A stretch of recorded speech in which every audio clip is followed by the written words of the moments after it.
All right, peeps. On today's episode of the Kung Fu Genius, the genius will be coming in from Hong Kong. Lots of gems, lots of Hong Kong foot, lots of, will this be the last official Kung Fu tour? Let's get to it. And every day, I practice martial arts. Watch out!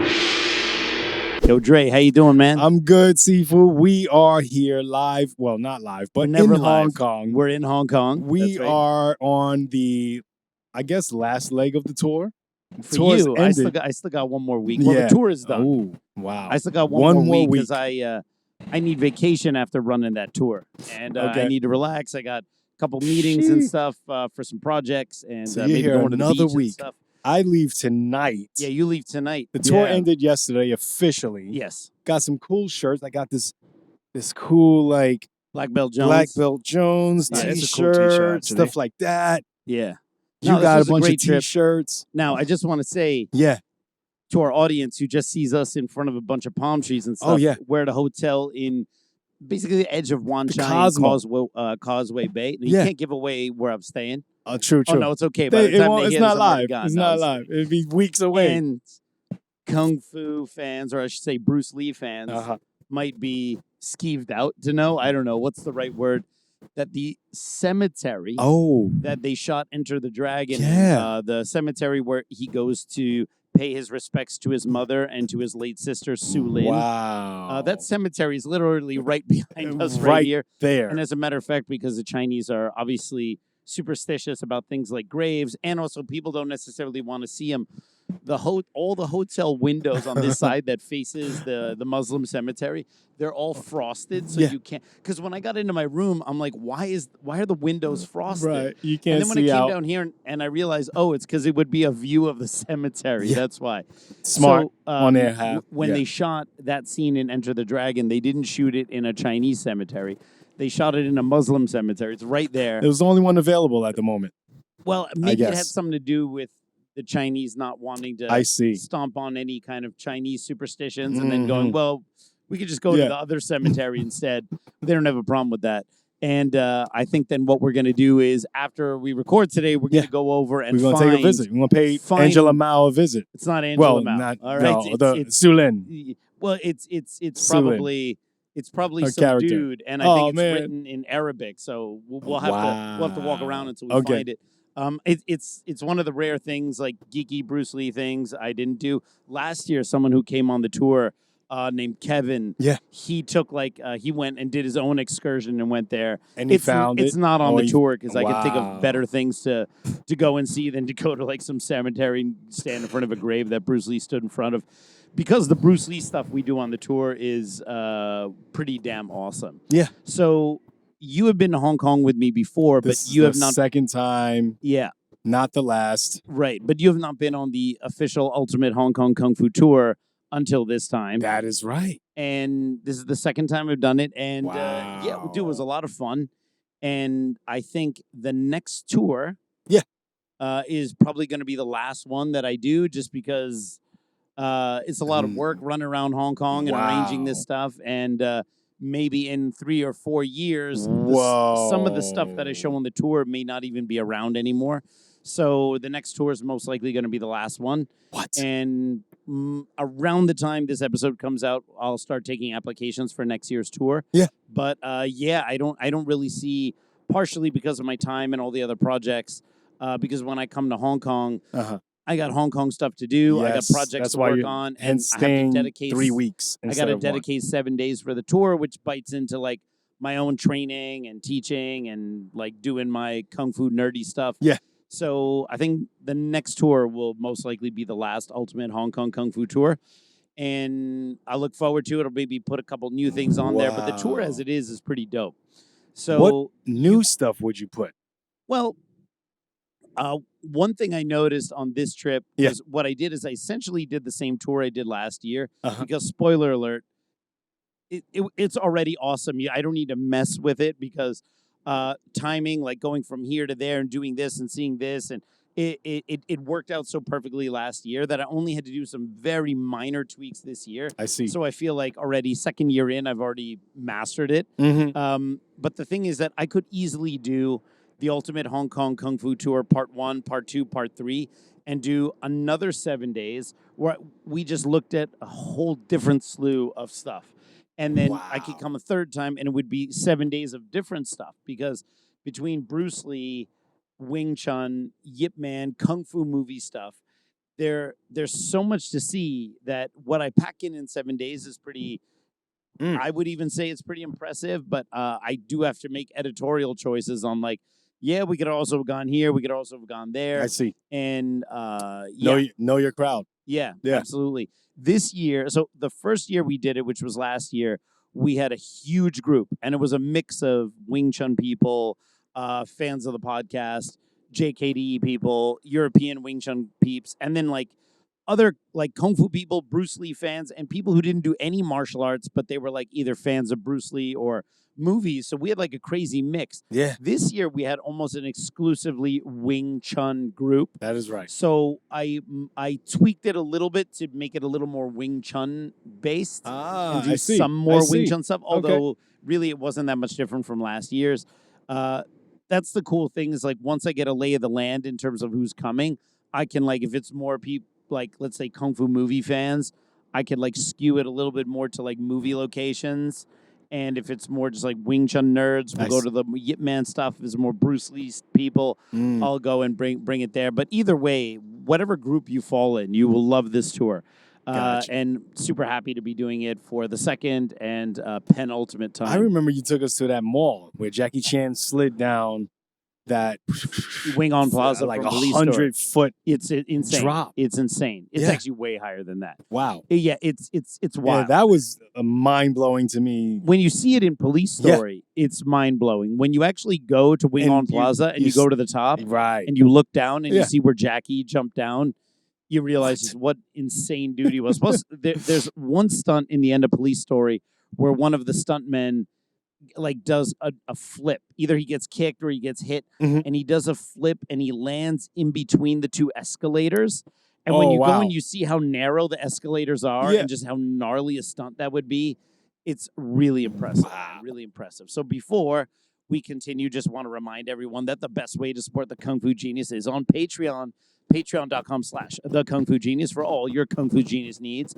Access to episodes early, higher tiers of support, get all sorts of cool goodies. Instagram subscriber reels. And because a lot of our podcast lately has been skewed a little bit more towards Bruce Lee stuff, I want to make sure that the people who come to us for Wing Chun stuff get what they want. So on the Patreon page, I'm going to do a lot of exclusive Wing Chun content, including some of like history stuff, technical stuff, and ask me anything that's more related to Wing Chun theory, Wing Chun related stuff. So for people who really want more KFG Wing Chun content. Cool. That'll be more on Patreon. Or if you don't want to support us on Patreon, we got our YouTube memberships right here. So I'm going to do more of that kind of stuff for the members because as far as YouTube goes, Bruce Lee seems to be what's hitting. But I know that a lot of KFG peeps obviously are Wing Chun people. They want to come to me for Wing Chun lessons, inspiration, training advice, that kind of stuff. Yes. Or even to do online private training with me. And so I'll cater more to that crowd on Patreon and YouTube memberships. Okay. So that's how we're going to do it. A lot of goodies. Hey everyone, it's the Kung Fu Genius. Fans and practitioners all know that the wooden dummy is the most coveted tool in Wing Chun, and now you can learn all about it in my cleverly titled book, The Wooden Dummy. I wrote this guide with you, the practitioner, in mind. Rather than mystifying any of the concepts or hiding so-called secrets, I've laid it all out in meticulous detail. The book is contextualized for practitioners of any lineage of the art, not just those who come from WT. Over 300 pages in length, The Wooden Dummy breaks down every aspect from the form, both technical, historical, theoretical details, and it makes it the perfect companion for anyone who's learning the wooden dummy techniques. I've even sweetened the deal for you. If you want to get a copy of this book signed by me, just use the coupon code SIGNATURE when you purchase the unsigned copy, and you will get the signed copy at no additional cost. So go to the link below or go to citywingchun.com/shop. Look up the Wooden Dummy book. Don't miss your chance. This is definitely one of the best books I've ever written on the Wooden Dummy, and I hope you'll find it's the best book ever written on the Wooden Dummy. Get yours today. Check it out. So you came a day late. Yeah. So you kind of missed the first day a little bit. Yeah. The first day of the tour is a walking tour of Kowloon and Jordan. We go to like U.S.A, Jordan, and TST. Now, when you came with me to Hong Kong all those years back, I actually showed you all those spots. Right. But day one, we do kind of like a little bit of a Bruce Lee, Yip Man, Wing Chun, Kung Fu tour of Jordan, Yau-Ma-Tei. So I bring people like where Bruce Lee show us grew where up. Bruce Lee grew up in that where What's what now is a mall. now a mall. Yeah. And then his elementary school. Yes. I show them like the Learning Gym, Wan Kam St. Francis. Gym. Yeah. Give them a little bit of like the Wing Chun history tour where Wong Sun Leung used to teach, all that kind of stuff. Yes. And we even go past Bolo's favorite restaurant. I remember this. Then we very do good the seafood restaurant. Yeah, very good seafood Yeah. restaurant. So if you ever Did you guys eat there or no? No, we didn't. We This ate time at you I didn't. Square, Okay. which is a mall, which is a great I food see. court. Some of the best places to eat in Hong Kong are the malls because they have these amazing food courts. So that's kind of day one. Day two, we do Yip Man's grave. We do the Feng Xin Yin Gun Temple. We do awesome dim sum over in Fan Lang. And then we have a lesson with Mak Sifu, and the guys get to go see Bay Logan and, shop the memorabilia and all that kind of stuff. Oh, so wow. day two is a really fun one. We little lesson with It was much easier this year because last year we had like 25, 27 people, depending on the day. And to bring those people through the Hong Kong MTR and to bring them to a place like Grandmaster Yip Man's grave where it has a very narrow path was quite daunting. This year with the much smaller, we had about 10 people. It was a lot more manageable. So I think for the last tour, I'll probably keep the amount of participants about the same as this one because that was the sweet spot. Although I think I did the first tour fine. I would rather keep it to like 10, 12 people tops because it's just a lot easier to manage. It was great. We cleaned up Grandmaster Yip Man's grave as always, and the mosquitoes are always I think it was the same mosquitoes last year. The that bit same me. ones? Yeah, they were there this year. They knew we were They coming. knew. Waiting for you. Yeah, it was a crazy amount of fun. So many of them, but we managed. Yeah, we did manage. Yeah. The weather was a little rainier this year, but that is right. Yeah. but otherwise, okay. We were able to see It everything we rained wanted to just see. about every day until Thursday. Yeah, the only thing Yeah. we missed was we didn't have a chance to go to the peak, unfortunately, because on that night it rained. Mm. But what I did is I just made up for it by doing other cool stuff. Yeah. So that's the cool thing about the tour is that if one or two things fall off because of weather or something falls through, I have an entire bag of places we can go and just pull something else out, set something else up, and then go. The third day, what do we do the third day, Mikey? Third day. Third day, I want to say. God. Oh, it's Chingsan Monastery. Yes, that's right. So we go up to the Enter the Dragon Oh, Monastery. yeah, So we that have was all the awesome. locations.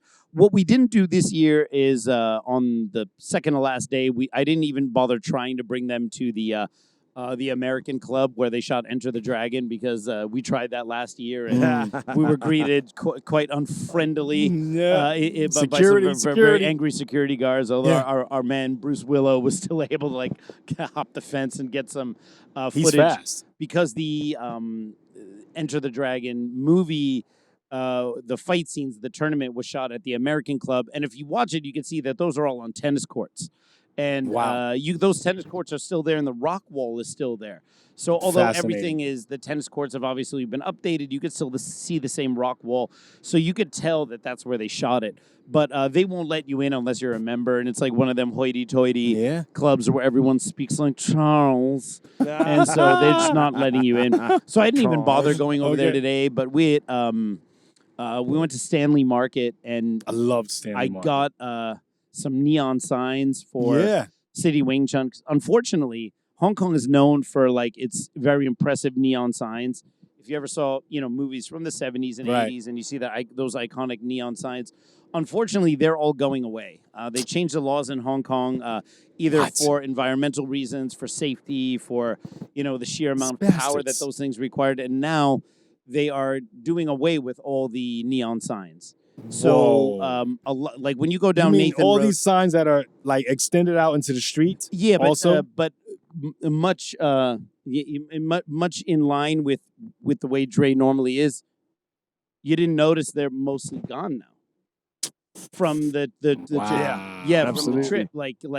If you look around, the only neon signs you see are like the ones in windows, which are really just electric fake neon signs. Okay. But they've been gone for a few years now, especially over the time of the virus of the unknown origins. They've been like some of the most famous of all those signs. You know, I did are notice going down. Yeah. Hong Kong Cafe doesn't have theirs any longer. Even Wan Kam Leong Sivu's famous sign that extended all the way out into Nathan Road, that's gone. And so, Hong Kong is losing a little bit of its kind of old character. But anyway, when we were at Stanley Market, they have these fake neon signs, like you could put in a window or you could use them as decoration in your home. I remember you asked the girl, hey, do you guys do custom? And she's like, yeah. No, I didn't ask that. Our boy Sang was like that because I saw they had a Hong Kong one. Okay. And then I was like, wow, that'd be really cool if you had like, they had one that said Wing Chun, right? And Sang was like, why don't you ask him? I go and ask him. He's like, yeah, we can make that for you. So now we got Hong Kong in kind of faux neon, Wing Chun. We have 3 windows at City Wing Chun. So one window will have Hong Kong in Chinese characters. One will have Wing Chun. And then in the middle, they made our iconic athletic logo with the one that looks like the NBA with the scissors ganzo, and I got that. So now, because all the way up on the 5th floor, no one is going to read any sign. It doesn't really make sense for us to put anything with words on the 5th floor because no one can see it. But you'll see these kind of Hong Kong style signs up there. So I think that's maybe a better look. So I'm excited about having that there. There's no shortage of ways to spend money in Hong Kong on cool stuff. No shortage. And then 4th day, I'm struggling to remember what do we do the 4th day after Chingsan Monastery. Well, I had to go and set up for the podcast because we did the podcast recording. That's right. Okay, we did the Bay Logan commentary. So then in the morning, we did the Wing Chun Kung Fu tour of Mongkok and Kowloon Tong, went to Bruce Lee's home. Yeah. Saw the VTAA, saw Lam Joe's place. Yeah, and it was strange for me seeing that whole new modern building or house there. Right. New fence. New house. It looks strange, but it's still the location. So it's kind of like because when I brought you there back in 2018, it was still the actual house, still right? The wall, still although the house. It had changed much since Bruce was there. Even when we were there back in 2018, it was all paved. If you see the video from the documentary, it's like Bruce Lee, the legend. They went into Bruce's home right after he passed away, and Raymond Chow filmed it. So you could see the furniture in there. You could see all the stuff that was in there before they took it out. And they had this beautiful Japanese garden in the front. But a couple of years ago, they demolished the house, and then they built a new one. It's a nice new house, but it's not the same one. Right. And that's what I mean, like the stuff that all Kung Fu nerds want to see when they come to Hong Kong is slowly going away. And did you guys do the parking lot?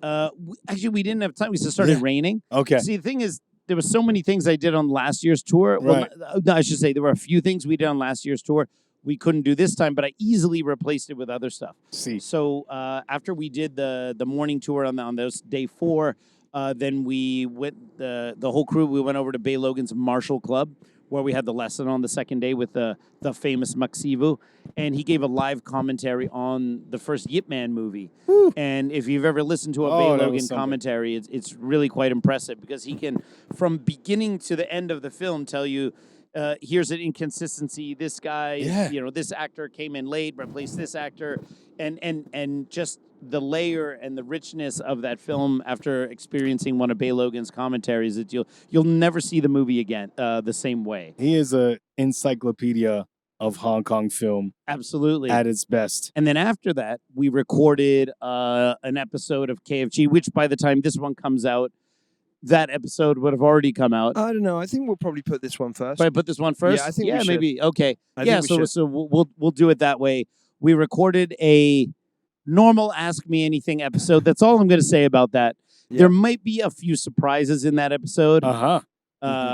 Slight tweaks to the format. But a little bit of spicy language here and there. Yeah, I don't want to some accents, some amazing accents. Yeah. But I don't want to give too mumuch away. We'll let the audience watch that. That was quite a bit of fun. One, yeah, absolutely. Yeah. So that was a fun one. I'm distracted by this. Someone's calling Mikey. Is that what? No. Those are animals. Those are like. Yeah, they're definitely calling me. Yeah, no, they're definitely calling. Those are animals, and they're definitely calling Mikey. Yeah. Mikey. Yeah. So So again, it was a lot of the same beats that we hit last year, but there's a little bit of a kind of a bittersweet feeling to it, where slowly over time we can feel that Hong Kong's traditional martial culture is slowly going to the wayside.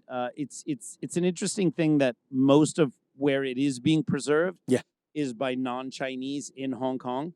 And it's just a matter of time before, even with Bruce Lee's home, they had talked for many years about preserving it, turning it into a landmark, a museum, doing this, that, or whatever. But the Hong Kong government really couldn't put anything together. And this is kind of par for the course. If it's a decision between creating a national landmark or saving a part of their culture or just bulldozing it and creating a piece of real estate that can be sold, the Hong Kong government will bulldoze it and create a piece of real estate and sell it without second thought.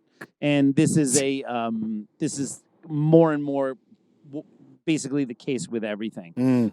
It also doesn't help that the Lee estate kind of also fucked that up a little bit, but it's also not surprising that the Lee estate fucked it up. If there's anything cool to do with Bruce Lee that would just require people playing nice and figuring stuff out, the Lee estate will figure out a way to fuck it up.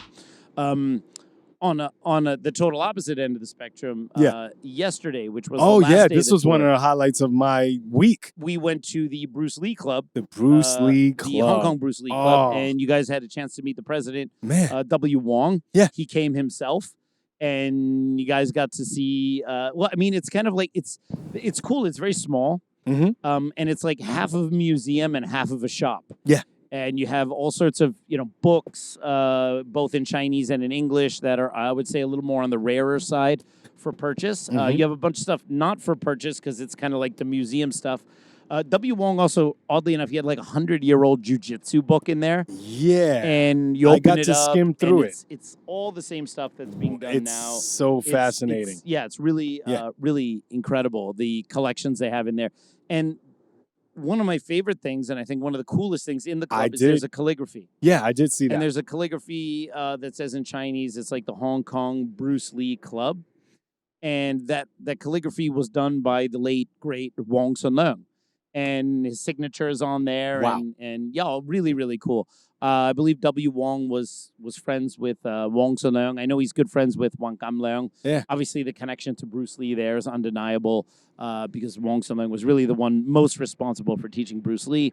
It was just cool. They had all sorts of... awesome. I think those guys are always happy because when the KFG comes in with like a crew, and we go either to a martial arts store, the Bruce Lee Club. They know they're going to make money. Bay Logan shop. They know, all right, we're going to go in there and buy a bunch of stuff. They open up shop. Yep. Make it worth their while. I got my plastic bat jammed on and I'm happy. That's what I right. mean? We also yesterday on the last day after going to the Bruce Lee Club, we went to Ga Fok, which is like one of the last remaining true kung fu shops in Hong Kong.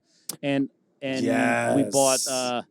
I think we bought half of that place out there. We bought all sorts of kung fu jackets. Yeah.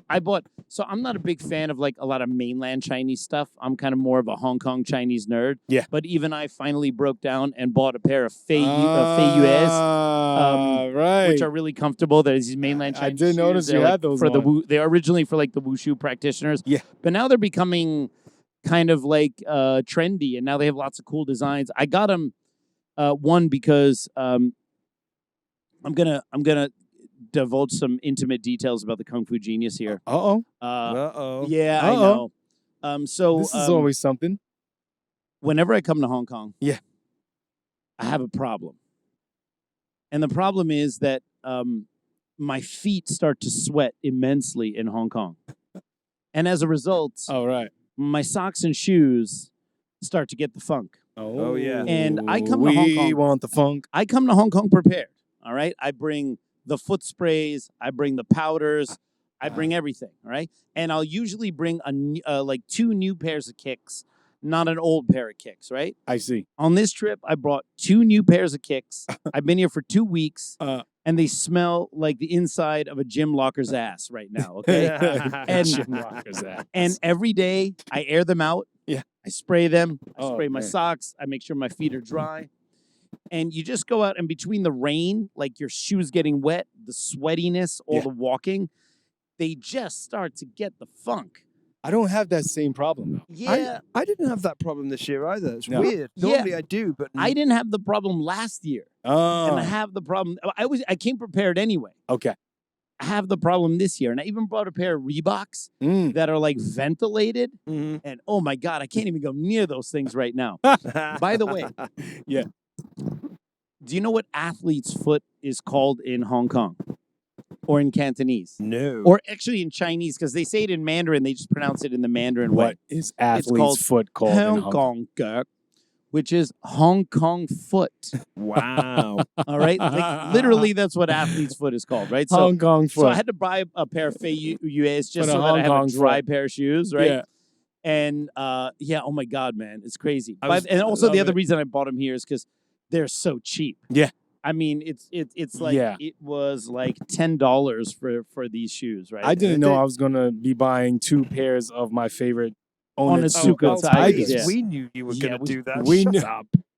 As You if. saw it coming? Yes. Get out of here! I didn't know I was gonna buy 2 pairs. Oh, no. I love that these was like- sneakers, but they're so cheap here. Yes. Yeah, So I- much cheaper. I'm just disappointed because I wanted a pair. Well, actually, wanted 2 pairs of failure, so they didn't have them in my size. Because I don't want the white ones. Sorry. In your I don't know my size? vibe, right? Mikey has a problem. Like his feet, they might not look like much, but they're really wide. And Yeah. so he has a hard time getting shoes because he's got like Fred Flintstone feet. Yeah. Hobbit feet, actually. Yes, The yes, hairy Hobbit. ones. Yeah, that's why he's always eating crisps over there. Yeah. And so after we went to Gaofok and bought all sorts of like, it was so funny. Like we had the Austrians there, and they were like they had mini wooden dummies, and they buy all that shit, right? Yeah. Then we went for I guess a final jaunt at Siva Leon Tim's Wing Chun school, Ooh, so that they got to that see was cool. yeah, they got to see it. And then when we walk in there, I see one of my most senior Sibaks, one of my most senior Kung Fu uncles. Yeah. Whom I had met 16 years ago for the first time. Ah. Old student of Lantau, started learning Wing Chun in 1970 when he was young. Love it. And- He was learning. He started with Lung Ting in 1970. In 1970 as Wow. a young guy. And when did And then Lung Ting start teaching? Or he Lantau opened up started his school teaching Wing Chun officially. around 1967. That is And something. then got his gym around 1970, 1971. Wow. So he And was there he's from like one of like the first guys. OGs. Yeah. But the thing is, I only met him once 16 years ago in the Lantau gym. I think it was actually my last. No, it wasn't my last trip. It was in 2008. Okay. And it was when we were shooting Fight Quest. I met him there. And then I haven't seen him for years. And yesterday we walk into Siva Lee's gym because he wants, us to go there. We take some photos, and he opens the door, and there's a guy with a Lantau IWTA shirt on, which is kind of weird because my other Seabok, Siva Lee, whose gym it was, he left Sifu Lantau many, many years ago. Oh, I so see. it's kind of weird, like Yeah, to go that into Siva Lee's makes gym, and sense. there's a They guy did with have like, a different shirt on. yeah. That was the IWTA shirt, right? Oh. And I go in there, I'm like, oh, like who's this old technician from the IWTA days, right? Yeah. I didn't recognize him because he was much skinnier. Different and look. And the crazy thing is, he's like in his 60s. Yeah. And we walk in there, and he's in there in shorts, a T-shirt, and boxing gloves. And he's just hammering away on the heavy bag. Right. I love it when you see these old school kung fu cats, and they're just training. Yeah. And comes in, and like he had this very kind of cool demeanor at first, like who are all these non-Chinese Wing Chun people, right?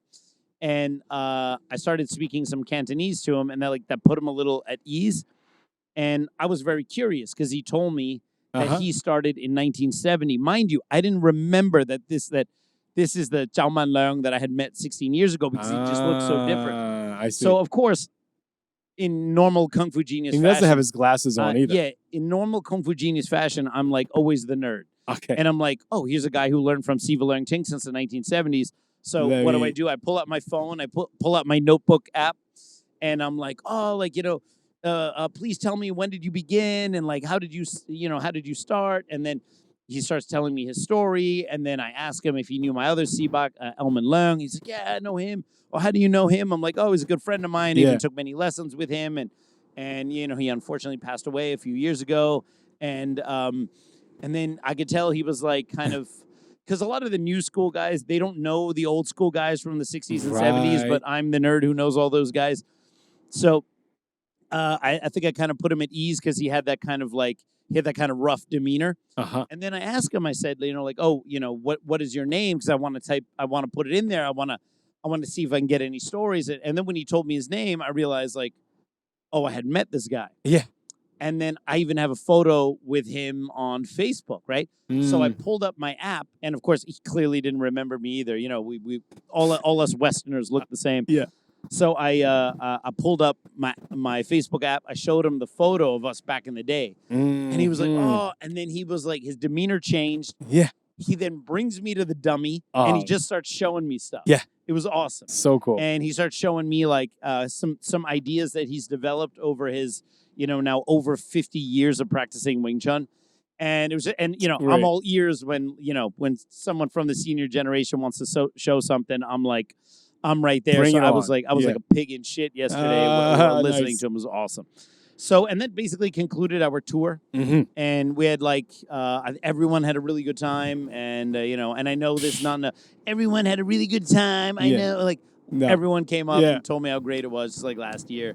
And so, I think given, that there may not be many years left to do this kind of trip before a lot of the stuff is just gone and a lot of the people that we would otherwise be able to see. We also did the Bruce Lee Museum. That's going to did. be ending in 2026. Yeah, that actually ends next year. So last year is the last year to do that. Yeah. We went to the 10,000 Buddha Monastery. So, there's some touristy stuff that we do because if you come to Hong Kong and you didn't, I'm not a big fan of going to Lan Kwai Fong, right? Okay. But if you come to HongOng and you didn't go to Lan Kwai Fong, something's wrong. So I bring everyone to Lan Kwai Fong.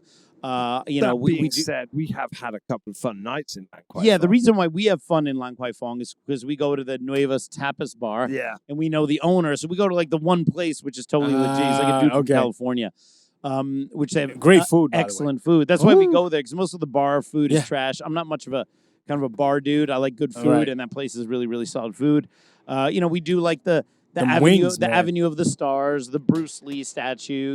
We do I want everyone, if you only come to Hong Kong one time, you see the touristy stuff you want to see the kung fu stuff you want to see.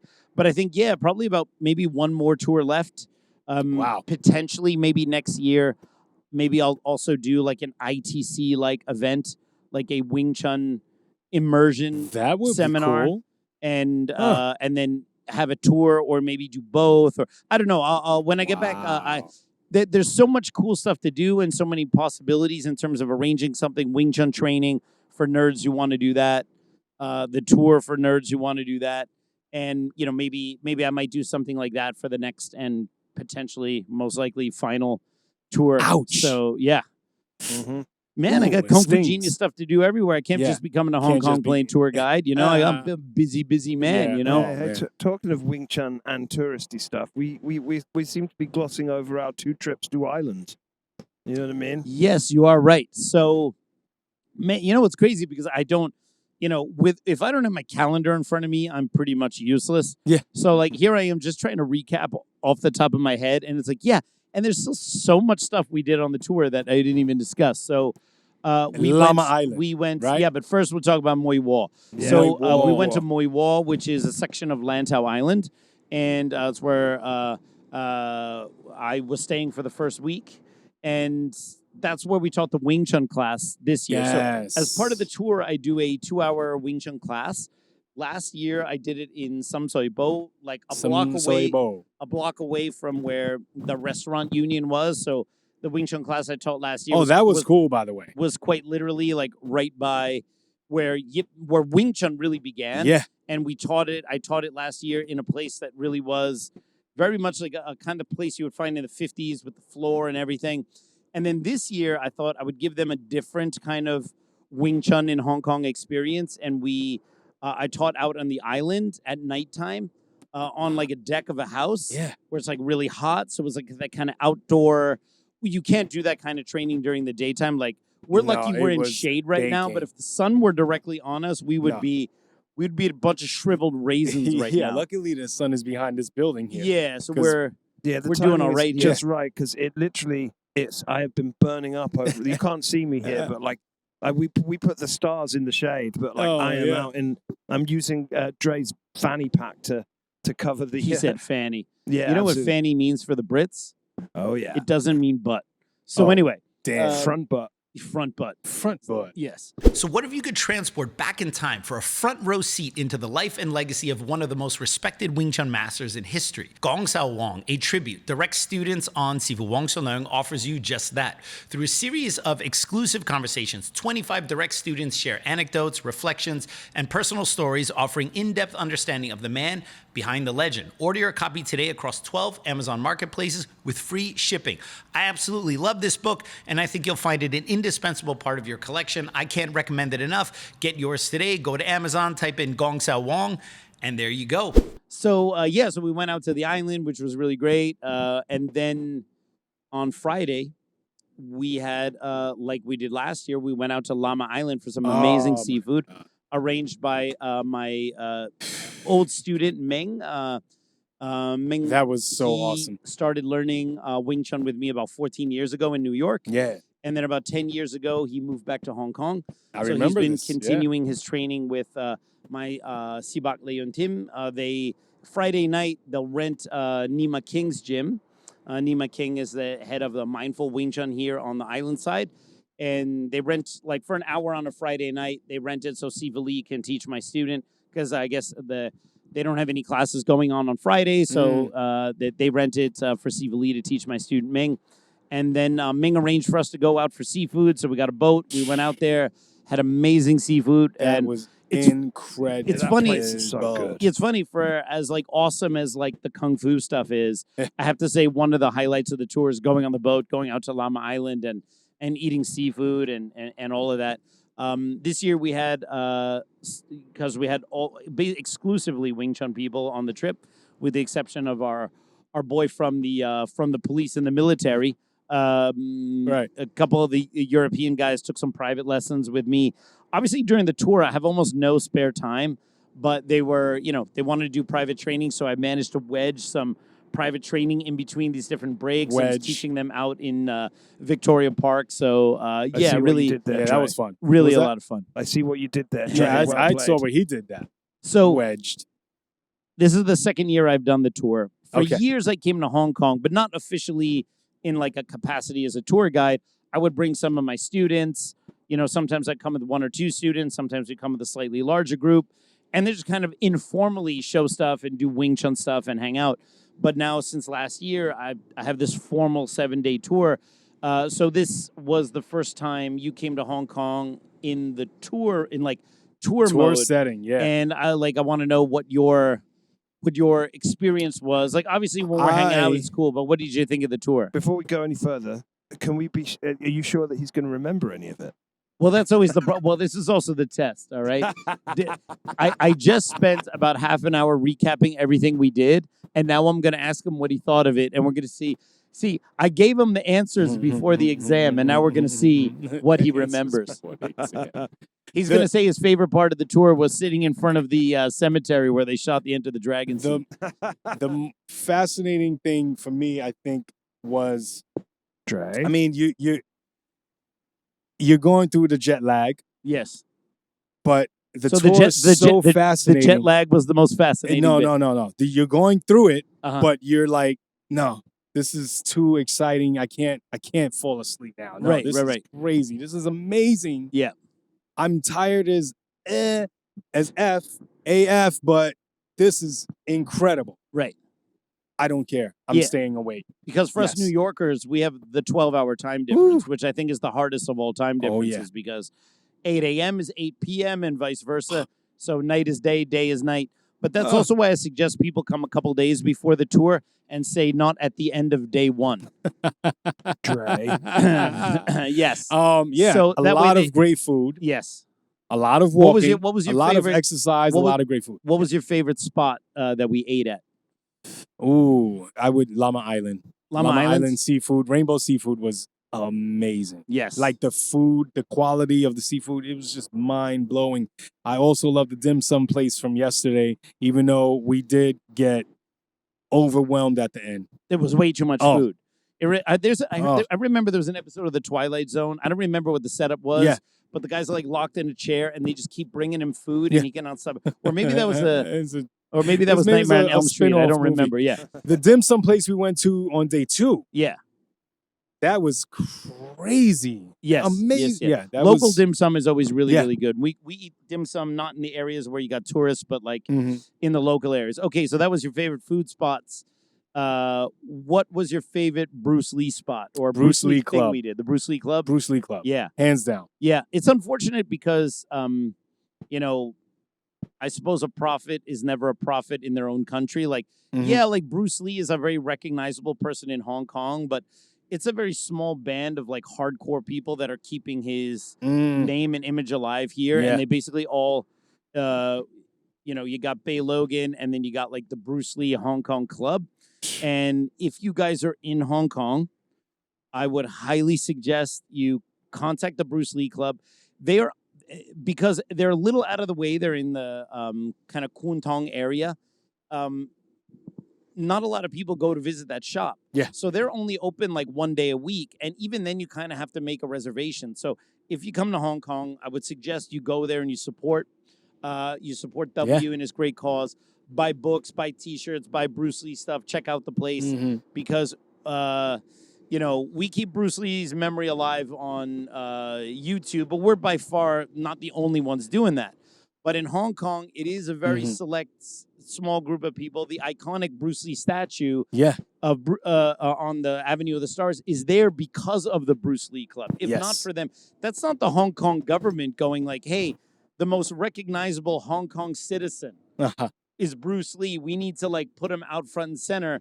They don't do that. That's efforts of people like Bay Logan, the Bruce Lee Club, and some local fans keeping him alive. Also, the monastery, that was really cool because it had that tour with the Enter the Dragon You could motif. see where they stood at the finger pointing way to the moon. Really and cool. Those things are there because of the Bruce Lee Club. Because That's not of the the Hong Bruce Kong Lee government. Club. The Bruce Lee Club is responsible for all that stuff. So you guys Love it. got to support support the Bruce Lee Club when you come out here.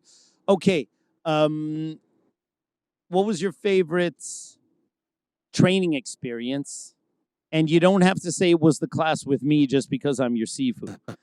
I will absolve you of that, of going like, yo, it was the 2 hour. Because actually, Victoria Park for me. because you helped teach. Oh, it was Victoria Park. Victoria Park for me.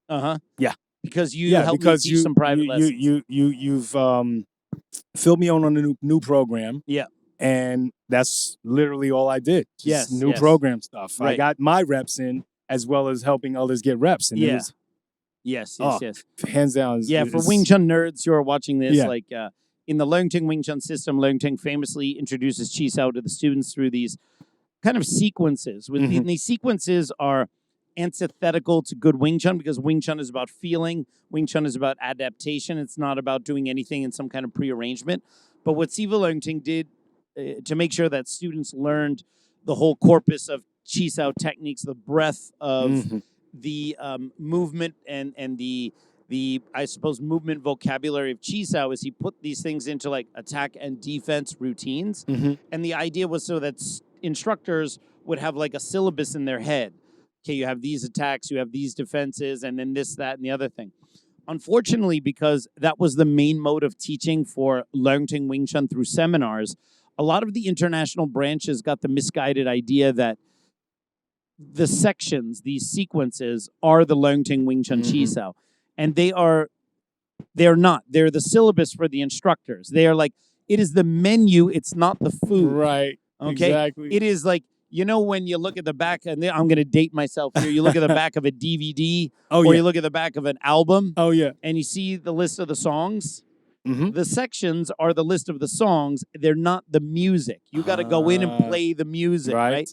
And so sometimes some of the international branches, they got the idea that like, I know the European version of the section, and this is the Hong Kong version of the section, and then here's 3 different ways to do the opening, and they think that the secret of Wing Chun is in WT. I mean, it's like collecting all of these variations, but it's not. It's in the ability to use these things against a resisting partner in flexible and ever-changing situations, right? And as an adherent of Leung Ting Wing Chun for many years, I basically taught the sections. Once you learn the sections, then I would teach the students the guosao, the chisao sparring. How do you translate these movement sequences into fighting where there's no prearrangement? Right. And so basically get them off of the sections as quickly as I can.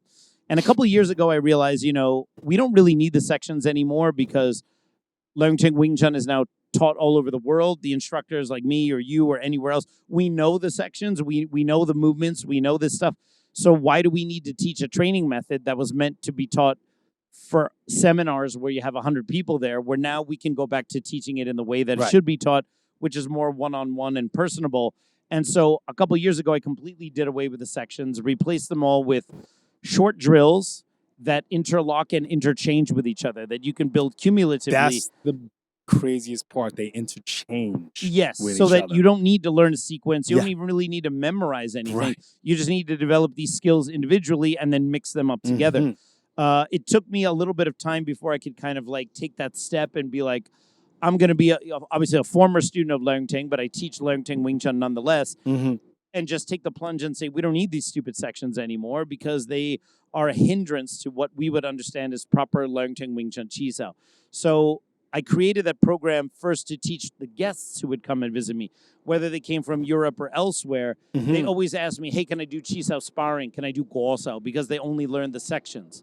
And the problem was, without the idea of how Chi Sao sparring works, it's difficult to take someone who just learned sections and then just start doing sparring with them and they become overwhelmed, right? Right. So I created a quick start program for the visitors who would come. Here's 10 exercises. If I teach you these 10 exercises, I can start teaching you the sparring. You have what we would call like a program minimum to start mixing it up.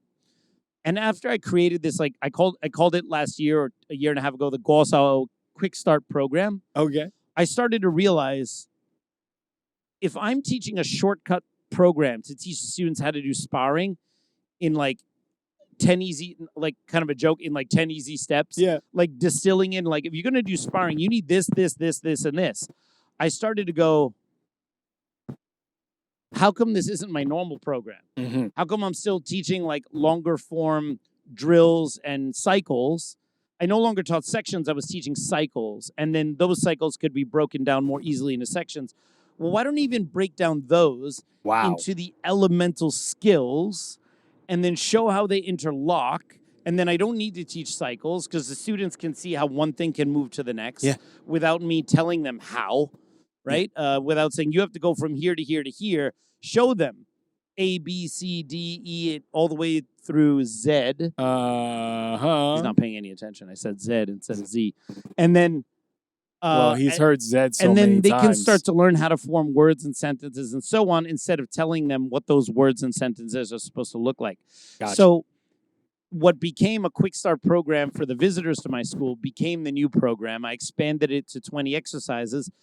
And, you know, we had our visitors and I taught them and they loved it and they're really on board. And you were helping me teach. So that was your highlight. It was that you got to teach in Hong Kong. And I got to see a student who just picked it up, like, and get really good in real time. Yes. That's the great thing about the program is that it can be learned relatively quickly. So now you could say you've taught Wing Chun in Hong Kong. Wow. You've taught internationally, so now you are an international Put man that on the mystery. resume. Congratulations.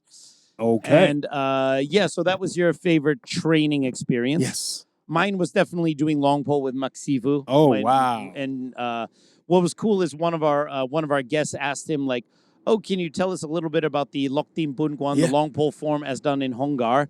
And then Maxivu basically proceeded to go on a 1-hour lecture about all the applications of the Lok Tim Bun Guan, every single move in the form, what it's for, why it's this way, why you hold the pole this way instead of that way, why you would put it on your leg, not on your leg, and basically gave the whole thing up. And I was his partner, and that was pretty damn fun. dope. Yeah. Okay, so we talked about favorite food, favorite Bruce Lee moment, favorite training moments. Let's say in general, outside of like the Bruce Lee, the training, the food, what was maybe the most memorable thing that you did in Hong Kong that you're allowed to say on camera? Oh, God, no. All right. Most memorable thing. Sheesh. That's a good one, man. I'll let you think of one. I'll tell you a weird moment for me. So the KFG is notoriously, what do they call him, a teetotaler? Yes. I don't drink, all right? I'm like I don't really drink alcohol, much to the chagrin of my very German father, who can pound away beers and, walk in a straight line on, on one foot somehow, right? Yeah. I'm sure my dad would prefer that I was a little bit more a robust beer drinker, Okay. being the son of Manfred, right? I never really developed a taste for alcohol. I don't really enjoy it. But in my 30s, I started to have an occasional beer, probably just to kind of, appease my father a little bit, right? That's so cool, I've right? made it a thing where I come to Hong Kong usually once a year, Uh-huh. and I say, okay, I will get all my year's worth of drinking out. And not like I'm showing up on the tour drunk, just like I'll go out at night, I'll have a beer, maybe a couple beers.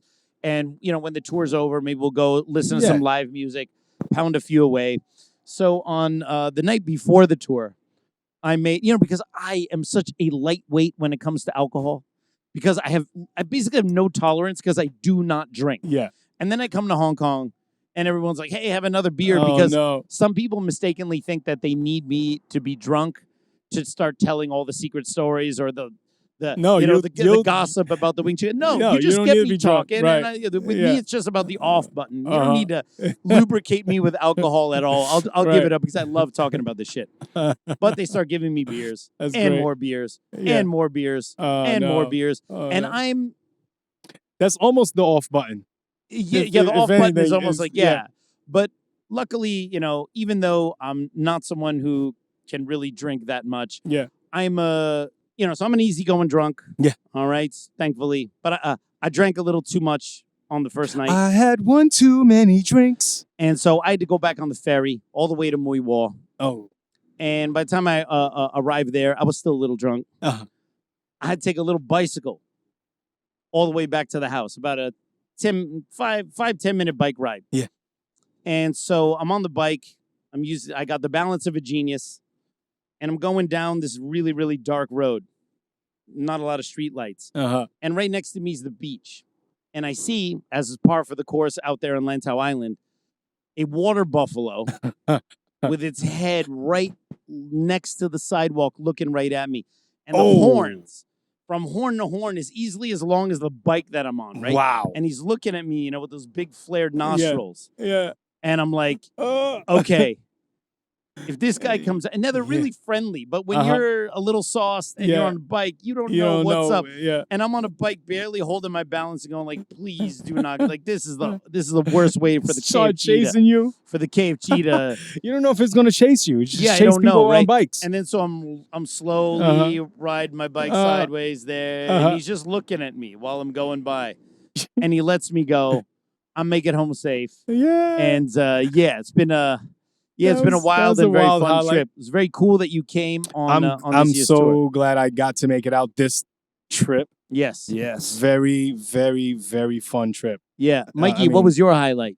I do have a highlight, by the way. I just remembered. I think actually, sadly, no one was around to see it. But for anyone that doesn't know, we have like a local bar that we tend to frequent when we go. Yes. and it's We said highlights that you are able to tell, by the way. I can tell this one. Okay. You know what I mean? All right.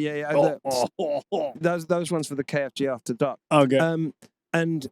Because we were in there quite a lot, I got quite friendly with the band. Yes. And two nights they just let me get up and sing songs with them. The first night was a little bit, I sung a couple of Billy Idol songs. But the second night, I got up and sang War Pigs by Black Sabbath and Paranoid.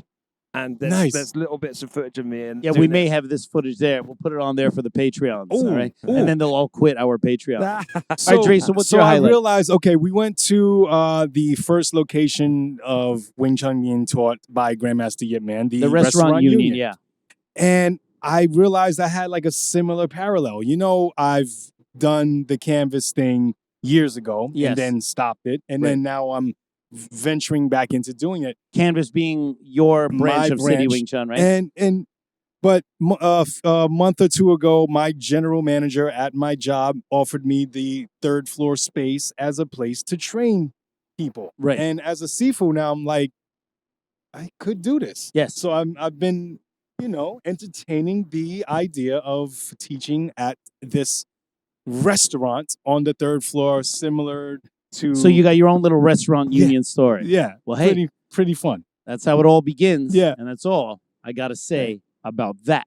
All right, everyone. Well, I hope you enjoyed that episode of the Kung Fu Genius from here in Hong Kong. As always, don't forget to subscribe to the Kung Fu Genius. Hit that bell for notifications. Let us know what kind of content you want us to talk about.